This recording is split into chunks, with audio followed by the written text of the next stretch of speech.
Monsieur le Président, concernant la Russie...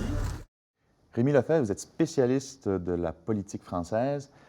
De ce côté-ci de l'Atlantique, au Québec, on regarde François Hollande, sa présidence. Il arrive à la fin de son quinquennat.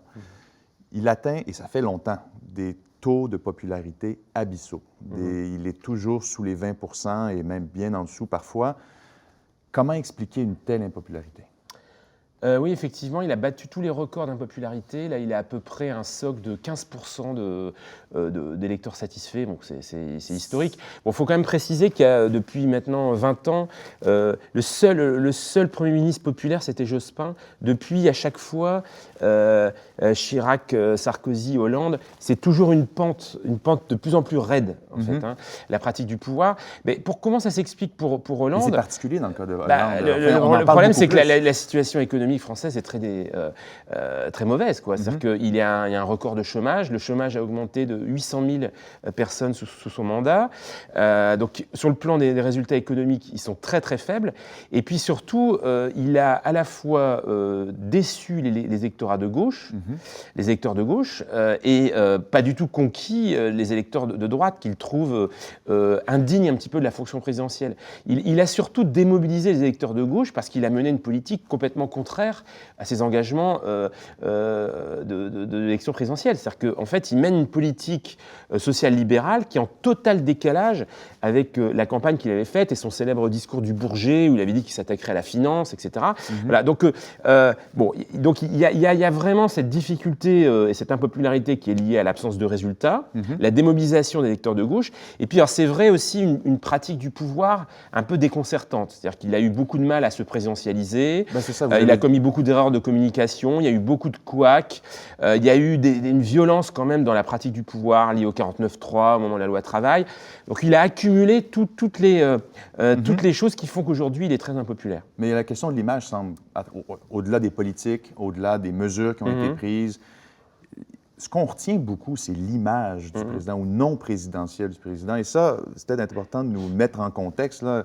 En France, la fonction présidentielle, peut-être un peu comme aux États-Unis, quelque chose de très symbolique là-dedans. C'est pas comme le premier ministre au Canada ou au Québec. Là. C'est très important. On est dans un système en France qui est sans doute le plus présidentialisé au monde.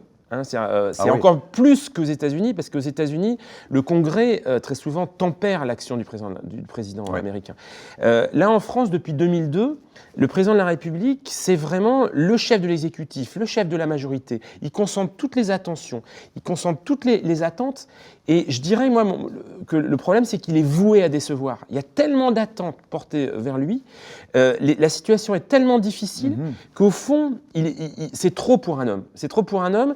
Et en plus, François Hollande a eu un vrai problème à incarner la fonction. Alors, il ne faut pas exagérer dans la mesure où il s'est bien comporté, on lui fait crédit de s'être bien comporté au moment des attentats. Au moment des attentats, et sur la scène, nombreux attentats. Voilà, il y a eu 4 ou 5 attentats, évidemment, qui ont été dramatiques, donc qui l'ont amené à être un peu le père de la nation. Il a donné des signes de présidentialité à ce moment-là. Mais sur les autres côtés, c'est quelqu'un qui a beaucoup de mal qui a été peut-être trop présent, qui s'est usé, qui a eu aussi une communication déconcertante, et puis qui peut-être n'incarne pas cette fonction un peu paternaliste qu'on attend d'un président de la République, de protection de la nation. Bon, après, il a aussi un peu désacralisé la fonction. En quel sens? Sarkozy avait déjà entamé cette désacralisation. Il allait à l'Élysée en jogging, il y avait un côté bling-bling. Alors lui, il a voulu incarner le président normal. Normal, c'est-à-dire conforme aux institutions, sans en rajouter sur sa vie privée. Bon, le problème, c'est qu'il a eu plein d'affaires liées à sa vie privée, à sa maîtresse, des révélations de son ex, qui ont été rocambolesques, qui ont abîmé la fonction présidentielle. Et puis, il s'en est pas forcément bien sorti ensuite. Il a fait, donc là, la grande affaire en France, c'est qu'il a fait des confessions à des journalistes tout au long de son mandat. Il a sorti des bouquins. On se demande voilà, est-ce que c'est vraiment la tâche d'un président de la République de raconter les coulisses du pouvoir? Et puis en plus, il a eu des propos maladroits sur les fans de football, sur les juges. Voilà, donc là, la situation de François Hollande est assez pathétique. Pathétique parce qu'on se demande comment il va pouvoir être candidat à sa réélection, et pourtant il y a de fortes chances qu'il le soit. Revenons sur ce livre, parce que c'est ça qui fait parler énormément en ce moment. Vous avez parlé des révélations. Sur les footballeurs, il avait dit que ces gens-là avaient besoin de musculation cérébrale. Il a dit que sur les juges, il a dit que c'était des lâches. Et on en passe, le livre a 600 pages à peu près. Qu'est-ce qui lui prend? Pourquoi un président fait ça? Ben, en fait, Hollande a toujours été fasciné par les journalistes. Il a toujours un rapport. Il voulait lui-même être journaliste. Il adore, il envoie des SMS sans arrêt aux journalistes, un président de la République. Je ne sais pas comment ça se passe au Canada chez vous, mais j'en doute. Je doute que ça. C'est incroyable. Il est complètement addict aux journalistes, et je ne sais pas pourquoi. Il a de plaire, d'être en bonne relation. Il a voulu, peut-être séduire les journalistes. Il a accordé énormément d'interviews pendant son mandat à des journalistes, avec le contrat moral qui était « vous ne sortez ces interviews ou ces bouquins qu'à la fin de son mandat ». Et donc là, depuis plusieurs semaines, il y a plein de livres qui sont sortis donc